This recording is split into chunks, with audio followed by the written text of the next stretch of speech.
Bab 10. Toxic. Pov Sandrina. Aku sama sekali gak peduli mereka mau setuju atau tidak. Mas Alif mengeraskan rahangnya, dia menatap aku dengan tak suka. Sen, kamu tahu rekening perusahaan yang kamu blokir itu di dalam masih ada uangku, katanya. Aku tersenyum sinis padanya. Artinya, Mas Alif belum memindahkan uangnya ke rekening pribadinya.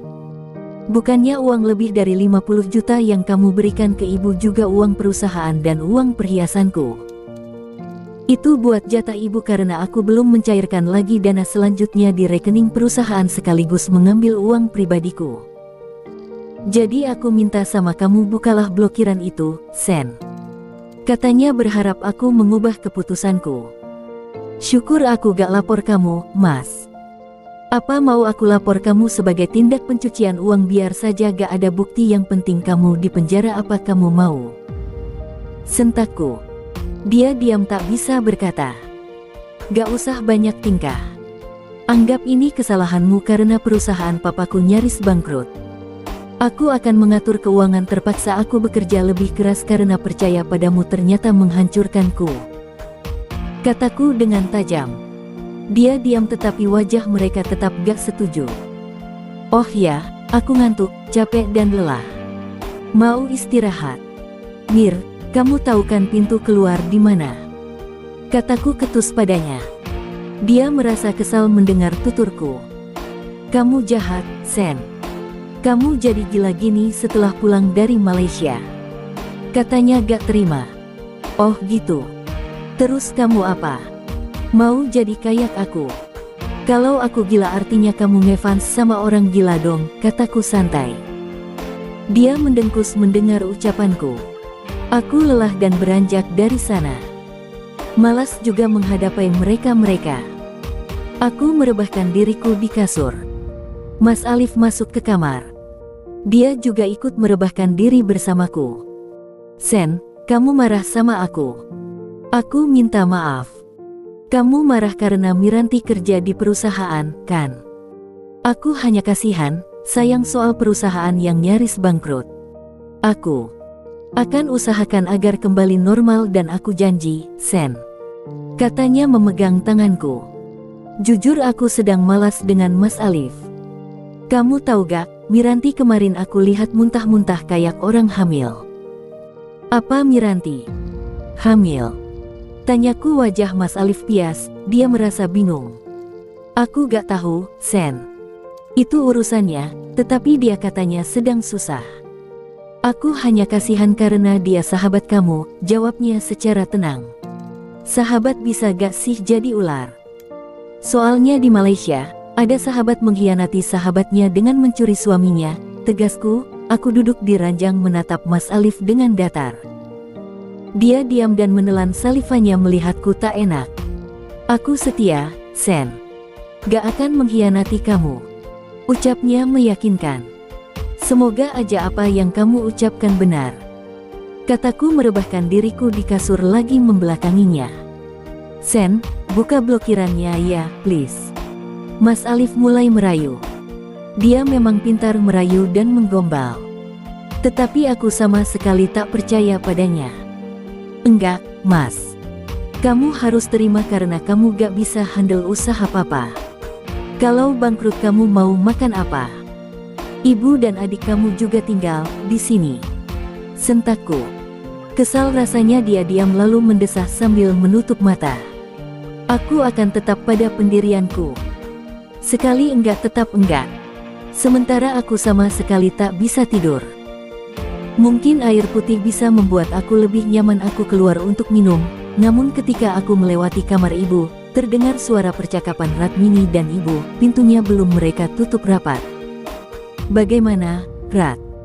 Gara-gara kebodohan kamu, ibu kehilangan uang banyak dan surat tanah juga hilang. Ibu gak mau tahu, kamu minta sama Seno surat itu. Maaf, Bu. Lagian kenapa Sandrina gak bisa dibodohi lagi? Kenapa dia bisa ngambil uang itu? Soal surat nanti aku pikirkan.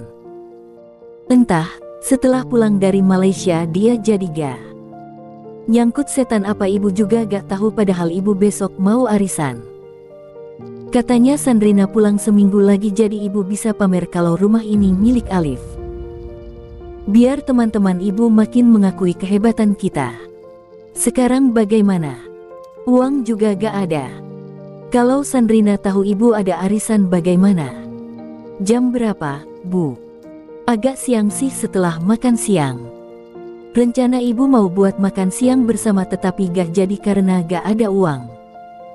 Ya udah diundur aja, kata Ibu Rifah bingung. Batalin aja, Bu, kita juga lagi susah.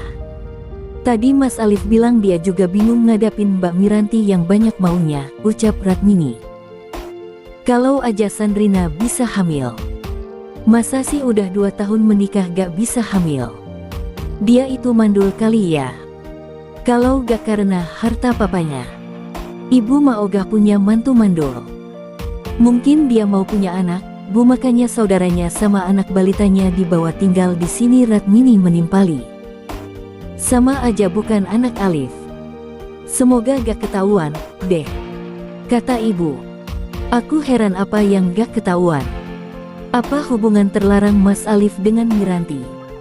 Hai, Bu. Belum tidur. Kataku datang saja ke mereka. Mereka terlonjak kaget melihatku sudah ada di depan mereka.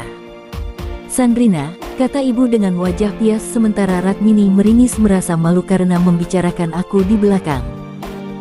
Sen, kamu kok belum tidur? Tanya ibu. Lia, aku haus banget.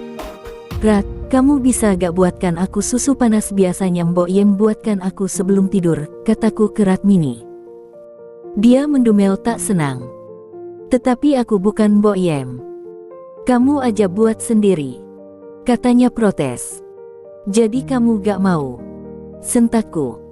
Dia menatap ibunya dengan memohon agar dibela. Sen, kamu buat ajalah. Kasihan Radmini, dia babak belur karena suaminya, kata ibu membela. Oh, kulihat sudah diobati. Pakai obat dari mana? Di rumah ini, kan? Aku mau tahu aja kalau kamu gak mau buatkan. Kataku menatapnya tajam.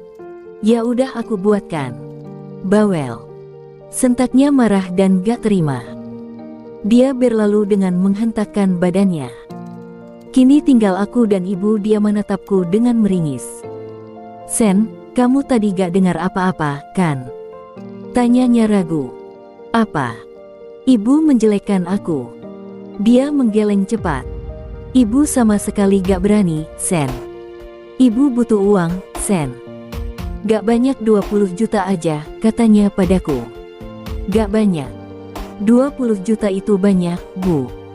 Ibu butuh sekali, Sen please, katanya lagi memohon. Untuk apa? Anu ibu mau bawa Radmini berobat. Dia babak belur gitu. Harus ke dokter kulit kayaknya. Belum lagi kalau harus operasi plastik, ibu kasihan banget sama dia, Sen. Tegas ibu, berharap aku kasihan. Ya elah, sakit begitu harus operasi plastik, lebay banget. Pasti dia mau foya-foya dan gaya-gaya untuk arisan, gak mikir apa usaha nyaris bangkrut. Ampun, Bu. Ibu kira nyari uang gampang, usahaku nyaris gulung tikar karena Mas Alif. Mikir gak sih? Masih bisa makan, harusnya banyak-banyak bersyukur, Bu. Ucapku tajam padanya. Dasar, kamu pelit. Kalau kamu begini terus Alif bakal ninggalin kamu. Biar aja. Aku gak peduli, ingat, Bu. Mas Alif itu kere tanpa aku. Kalau sampai ketahuan nyeleweng, lihat saja pembalasan pahit yang akan diterima. Sentakku ibu diam melihatku menelan salivanya. Beberapa saat datang Radmini dengan wajah cerah membawakan aku segelas susu. Oh, Tuhan, kenapa dia seketika berubah? Ini, Mbak Sen. Segera minum selagi hangat, katanya tersenyum ramah. Berbicara dengan ibu tiba-tiba aku gak haus. Kamu aja yang minum karena kata ibu kamu sakit dan pasti butuh banyak nutrisi. Tetapi aku gak bisa minum. Aku gak suka susu, dia mengelak. Atau ibu yang minum? Perintahku. Kok ibu, gak ah? Minum, atau kamu tidur di kamar pembantu sendirian? Kataku ke Radmini. Dia memasang wajah kesal dan meringis tak setuju. Keterlaluan kamu, Bak, katanya dengan terpaksa meminum susu itu. Habiskan, bentakku. Aku gak sanggup. Habiskan, Bu. Nanti aku kasih ibu uang, ucapku. Wajah ibu menjadi cerah. Dia lalu mengambil susu dari tangan Ratmini dan meminumnya. Ratmini memberi kode pada ibu untuk tidak melakukannya. Aku puas karena mereka menuruti perintahku. Beberapa menit menunggu. Aku mengamati mereka yang duduk di kasur. Aku juga ikut duduk di tepi ranjang. Kamu gak tidur, Sen? Sebentar lagi, kataku santai ke ibu. Rat, perut ibu kok sakit? Mulas gitu, sakit banget, ucap ibu ke Ratmini. Aku juga, Bu, ucap Ratmini. Mereka bergegas ke kamar kecil. Ibu masuk kamar mandi di dalam kamar sementara Ratmini ke dapur. Rasain, untung susunya gak ku minum. Bab 11. Hubungan Pov Sandrina. Aku sarapan pagi dengan lahap bersama Nisa. Anaknya sedang aktif berlari ke sana kemari babysitter yang mengurus. Nisa membuatkan aku sarapan nasi goreng dengan telur dadar. Duh, enak banget, Nis, tapi aku gak enak sama Faiz. Kamu jadi tinggal di sini, kataku menyantap makanannya. Santailah, Mbak. Aku juga nanti ketemu sama dia. Apa jadwal hari ini? Tanyanya. Aku mau ngantor sebentar. Untuk sementara kamu di sini aja mempelajari situasi dan kondisi. Sesuai arahan, Mbak. Kalau ada apapun pasti aku lapor, ucapnya. Aku mengulas senyum ke Nisa. Kami melanjutkan sarapan. Mas Alif datang ke meja makan dan sepertinya sudah rapi. Aku heran melihatnya. Kamu mau kemana, Mas? Mau ke kantor, lah, serunya. Gak perlu karena aku udah yang pegang kendali. Kamu gak bisa seenaknya, Sen. Aku masih pemimpin tertinggi, kata Mas Alif menghentakkan sendok dengan keras. Kamu jangan suka hati seperti itu, Mas. Kalau piring ini rusak kamu sanggup ganti. Kalau kata aku di rumah maka kamu di rumah karena sudah aku bilang jika aku punya tanggung jawab mengurus kantor supaya stabil. Pabrik akan semakin bangkrut kalau ada di tangan kamu, Sen, dia berkata dengan sorot mata tajam padaku. Terus gak bakal bangkrut kalau di tangan kamu dengan Miranti. Aku gak suka kamu cemburu yang gak penting, Sen. Aku menanggapi dengan sinis. Udah, Mas. Kalau kamu masih mau sama aku maka lakukan perintahku dan kalau enggak, maka silahkan kamu tinggalkan aku. Kenapa gitu aja repot? Kamu masih mau mendengarkan aku maka kamu gak usah banyak tingkah, ucapku. Mas Alif mendengkus lalu dengan kasar dia tarik kursi dan berlalu pergi karena tak setuju keputusanku. Aku mengambil gawai dan menghubungi Faiz sebelumnya sudah kuperintahkan agar dia mengikuti Mas Alif. Aku penasaran dengan apa yang akan dilakukannya jika tidak ke kantor. Laksanakan, Mbak. Dia membalas pesanku. Faiz sedang menjalankan misi. Kamu juga jangan takut dengan mereka, kamu lawan aja jika mereka memerintahkan kamu, ucapku ke Nisa. Baik, Mbak, kata Nisa. Ibu dan Ratmini datang dengan wajah lesu. Entah kenapa wajahnya bisa lesu begitu. Mereka memegang perut yang sepertinya mulas akibat meminum susu kemarin malam. Mana Alif, Sen? Tanya ibu. Pergi, kataku seadanya. Kemana? Entah, padahal dia gak perlu masuk kantor lagi. Apa menjumpai Miranti? Ibu seketika terbatuk karena bertepatan dengan dia meminum air putih hangat. Kamu kok suka nuduh-nuduh gitu, Sen? Dia suami kamu dan jangan kamu tuduh-tuduh, nanti tuduhanmu jadi kenyataan baru tahu. Ibu berkata lesu sambil meringis. Semoga tuduhanku gak benar-benar terbukti. Kalau terbukti enaknya diapakan, Bu? Tanyaku ke ibu. Wajahnya seketika pias dan dia hanya diam saja. Masih sakit, Bu? Tanyaku sambil menyantap nasi goreng. Sen, Tadi malam kamu bilang kalau ibu minum susu maka kamu akan kasih uang. Mana? Katanya menadahkan tangannya sekaligus mengalihkan pembicaraan. Aku mau tanya emang itu susu apa? Kamu mau racuni aku, Rat? Mau buat aku sengsara dengan minum susu buatan kamu? Untung yang minum kamu sendiri. Jadi senjata makan tuan. Kataku sinis padanya. Ratmini meringis sambil menunduk. Maaf, mbak, aku sebenarnya taruh madu sama gula tetapi gak tahu kenapa jadi begini. Aku sama sekali gak sengaja, mbak. Mungkin aja gulanya kadaluarsa. Ngapain kamu buat susu pakai gula? Jangan alasan kamu. Sentakku. Udahlah, Sen, dia ngaku salah dan minta maaf. Sekarang mana uang ibu dan gak perlu perpanjang. Kami juga lapar, kok gak ada makanan? Ibu berkata seenaknya. Tuh lapar. Beras habis. Nih. Kataku memberi dia selembar uang 100.000. Dia menerima dengan heran. Kenapa cuma segini kok sedikit sekali? Ini masuk ke toilet juga kurang, Sen. Katanya mendumel. Aku tersenyum getir mendengar ucapan ibu. Dasar sok kaya dan sok kota. Biasanya di kampung juga nyawa udah ke kota banyak gaya. Cari uang susah, bu. Kalau gak mau ya udah, aku masih berbaik hati. Seharusnya ibu bersyukur. Uang 100.000 itu bisa beli beras dan telur juga sayur pokoknya dicukupkan untuk makan sampai malam.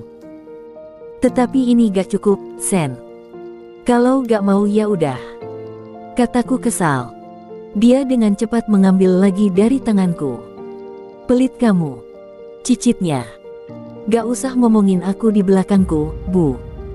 Kalau aku gak baik hati maka kalian udah aku suruh pergi, kataku. Ibu dan Ratmini diam. Mana sarapannya? Ibu mau makan. Katanya kasar padaku. Beras habis, pergi sana ke warung lalu masak. Ingat jangan royal dan belajarlah hidup miris. Kalau uang itu gak digunakan dengan baik maka kalian puasa saja. Uang itu cukup kalau kalian bersyukur. Ucapku sambil terus makan. Kejam kamu, mbak. Ratmini menimpali. Kejam? Apa bukan kamu yang kejam naruh obat sakit perut ke susuku? Dia diam beserta ibu tetapi dari raut wajah mereka tidak setuju. Aku beranjak dari dudukku karena sudah selesai sarapan. Aku ingin bersiap ke kantor. Nisa, nanti tolong bereskan, ya. Baik, Bak, ucapnya padaku. Sen. Kalau kami sudah beli makanan maka si Nisa yang masakin, ya, ucap ibu dengan enteng. Dia asistenku dan mengerjakan apa saja sesuai perintahku. Dia bukan pembantu kalian. Nisa akan duduk santai kalau aku pergi. Jangan perlakukan dia seperti pembantu kalian, bu. Tetapi apa gunanya dia di sini kalau gak bisa diandalkan? Kata ibu marah. Terserah aku, bu. Dia saudaraku. Apa gunanya juga Ratmini di sini? Kalau mau tinggal di sini, ikuti aturanku, bu, kataku sebelum berlalu. Ibu merengut marah dengan tindakanku. Heh, mbak, buatkan aku teh hangat. Rasanya aku haus, perutku mulas aja. Ucap Ratmini ke Nisa. Buat aja sendiri, kamu punya kaki dan tangan juga. Kata Nisa ketus. Banyak gaya. Kamu cuma jongos, mbak. Sedangkan aku adik ipar Sandrina. Aku hanya mengikuti perintah Mbak Sandrina. Harusnya kamu numpang tahu diri, sentak Nisa mengerucutkan bibirnya. Dasar, kamu babu aja belagu. Kata Ratmini mendumel tak senang ke Nisa. Gak apa-apa babu sosialita daripada kamu bucin yang babak belur dipukul suami. Aku tersenyum kecil mendengarkan ucapan Nisa sebelum pergi ke kantor. Aku naik mobil dengan jasa supir. Aku malas membawa mobil sendiri. Biarlah beberapa saat supir yang membawa mobilku sampai aku benar-benar tenang menyetir sendiri. Beberapa saat datanglah foto dari nomor Faiz. Aku memperhatikan dengan seksama foto itu. Mas Alif sedang menuju kos-kosan Miranti. Mereka keluar bersama dengan mobil suamiku. Benar-benar keterlaluan enak Miranti memakai fasilitasku. Dia yang selingkuh dengan uang dan fasilitasku. Aku memegang dadaku yang rasanya sesak. Aku meremas ujung pakaianku karena rasa kesal ini. Baru foto seperti ini membuat hatiku sakit. Jika Miranti hamil maka perbuatan mereka lebih menyakitkan hatiku. Mas Alif sangat tega melakukan ini padaku. Apa kurangku? Lihatlah, Mas. Akan kujadikan keluargamu babu. Kamu beserta gundikmu akan menerima balasan dariku. Aku dengan elegan berjalan menuju ruangan pemimpin di kantorku. Damar sudah menunggu. Dia sekretaris baruku yang aku tunjuk untuk membantuku, sekaligus dari dialah aku tahu kebusukan Mas Alif. Mas Alif dan Miranti juga ada di sana. Gak tahu malu. Berani mereka muncul di hadapanku.